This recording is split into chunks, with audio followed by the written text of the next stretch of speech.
ইসলামী bank news top 10। রায় জালিয়াতির মামলায় সাবেক প্রধান বিচারপতি এবিএম খায়রুল হকের ৭ দিনের রিমান্ড মঞ্জুর করেছে আদালত। ৭১ মানবতা বিরোধী অপরাধের মামলায় মৃত্যুদণ্ড থেকে খালাস পেলেন ব্রাহ্মণবাড়িয়ার মোবারক হোসেন। আবু সাঈদ হত্যা মামলায় আন্তর্জাতিক অপরাধ ট্রাইব্যুনালে আসামি পক্ষে স্টেট ডিফেন্সের শুনানি। এস আলম, বেক্সিমকো, নাসা সহ ৬ শিল্প গ্রুপের পাচার করা সোয়া ৬,০০০ কোটি টাকার সম্পদ জব্দ করেছে সংশ্লিষ্ট দেশের আদালত।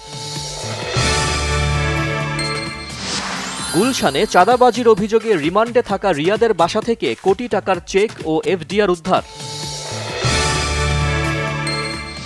বাংলাদেশ ও যুক্তরাষ্ট্রের মধ্যে শুল্ক বিষয়ক তৃতীয় ধাপের আলোচনা চলছে। বৈঠক থেকে ভালো কিছুর প্রত্যাশা ঢাকার। ৮.৭ মাত্রার ভূমিকম্পের পর সুনামি আঘাত হেনেছে রাশিয়ার পূর্ব উপকূলে। গাজায় বর্বরতা বন্ধ না হলে ফিলিস্তিনকে স্বাধীন রাষ্ট্রের স্বীকৃতি দেবে যুক্তরাজ্য, ইসরায়েলকে সতর্ক করলেন ব্রিটিশ প্রধানমন্ত্রী কিয়ার স্টারমার। ৩৭ বছর পর ইংলিশ চ্যানেল পাড়ি দিলেন বাংলাদেশের ২ সাঁতারু সাগর ও হিমেল। চেলসি ছেড়ে ক্রিশ্চিয়ানো রোনালদোর আল নাসরে যোগ দিয়েছেন জোয়াও ফেলিক্স।